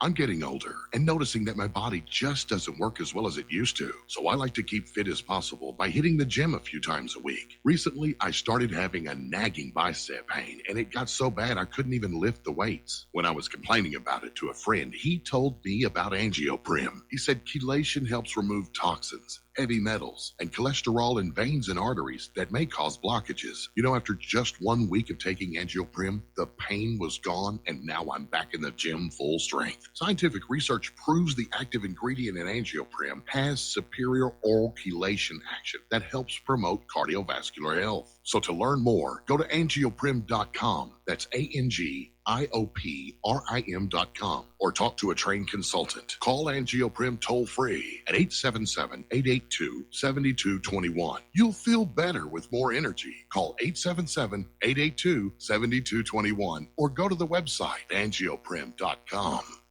Hi, folks. CBD is the home run hitter for health right now. Why, you ask? Because of what it does for the body. Unfortunately, I can't tell you all about the benefit. You know, there's reasons. Do your due diligence and log on to AncientLifeOil.com. That's AncientLifeOil.com. Ancient Life Oil uses organic ingredients and is blended in coconut oil for some of the best benefits. Legal in 50 states and non-psychoactive. Log on to AncientLifeOil.com. That's AncientLifeOil.com. Do you worry a lot? Whether you're a college student, busy professional, parent, or grandparent, ongoing stress and elevated levels of the stress hormone cortisol can rob your memory, your health, and your future. Now you can combat the effects of stress and anxiety while improving your memory and recall at the same time with the dietary supplement Calm and Clever. Studies show that the ingredients in Calm and Clever reduce cortisol by as much as 30% in 1 to 2 weeks. Call 1-800-758-8746 or calmandclever.com. Some are maxed out all their credit cards. Some are working 2 jobs and living in cars. Minimum wage won't pay for a roof, won't pay for a drink. If you gotta have proof, just try it yourself, Mr. CEO. See how far $5.15 an hour will go. Take a part-time job at one of your stores. I bet you can't make it here anymore. And aloha, America. Welcome back to the show. And we're going to go ahead and take one more phone call before we close the lines, and that's Errol in the Netherlands. Errol, welcome back to the show. What's on your mind today? Thank you for taking my call. On Wednesday, 21st of March 21st, 2018, we have a referendum on the law on the intelligence and security forces. And in that law, it says you can vote yes or no. They state in the law, you got a brochure, they state in that they can, when you say yes, they can, without your consent, they can enter your home and they can enter your business. So I was studying this. This is a referendum, again, Wednesday, 21st of March 2018, for the Dutch citizens. And the law says, they do very simple. They say, yes, okay, many private citizens, your privacy will maybe be in danger, but we can go into your home without your consent, without your knowledge, and in businesses. So when I read that, I was like, no way. So I'm going to vote no. I got my, because in Dutch it says stempas, so vote pass. I'm going to that ballot box and I will say no way, because this is going too far. This is going too far. Well, listen, after the referendum, please call back in and let us know how it turned out, okay? Yes, I will. Thank you for my call, and I wish you a good day. Well, thank you very much as well. We're going to close the lines here and get back to the news. Looking at the email coming on in, somebody commented on the caller in favor of tariffs. And the email says, he suggests the U.S. originally had successful manufacturing because of tariffs which kept China at bay. My history is probably sketchy on this, but at the time, the U.S. was a manufacturing powerhouse. I don't think China was, at that particular time, any type of competition regarding manufacturing. And that is a very accurate assessment. Now, another reason why the U.S. became a manufacturing power, even very early in the history, was following the American Revolution, and Americans were no longer required to buy from British companies. They didn't want to buy from the British companies, and that launched this incredible development of textiles and various other industry here in the United States of America. It was a source of national pride. In fact, right up until about 30 years ago, our manufacturing was a source of national pride for this country. And then it was all basically frittered away by the globalists who wanted to have a planet where all the electronics were over here and all the car making was over here and all the agriculture was over there, to make us permanently dependent on the rest of the planet and not be independent. We're going to take a break for station identification. Back with the news after these few words.